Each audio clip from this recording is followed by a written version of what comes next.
Here are movies that get blockbusters but I hate to rewatch. ఎందుకంటే కొన్ని sad endings ఉంటాయి, కొన్ని నాకు ట్రామా ఇస్తాయి అనమాట. So number 5 colour photo. అబ్బో, దూడతో బిర్యానీ, బాలేసు సీన్, షర్ట్ హ్యాంగ్ చేయడం, ఒక్కసారి చూసే అంతే. అంత హెవీ సీన్స్ మళ్ళీ మళ్ళీ అంటే కష్టం. Number 4 baby.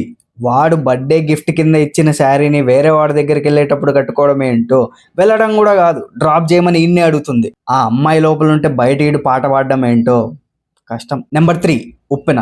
ఉప్పెన బేసికలీ అదొక క్రింజ్ సినిమా. దానికి తోడు ఆడి కాయ కటింగ్ సీన్ ఒకటి మనకు బోనస్.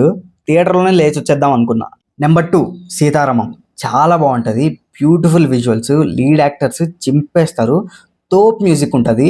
అంత బ్యూటిఫుల్గా వెళ్ళే సినిమాలో ట్రాజిక్ ఎండింగ్ అంటే నాకు మళ్ళీ ఆ బ్యూటిఫుల్ సీన్స్ చూడబుద్ది అవ్వదు. సో నెంబర్ 1 మహారాజా.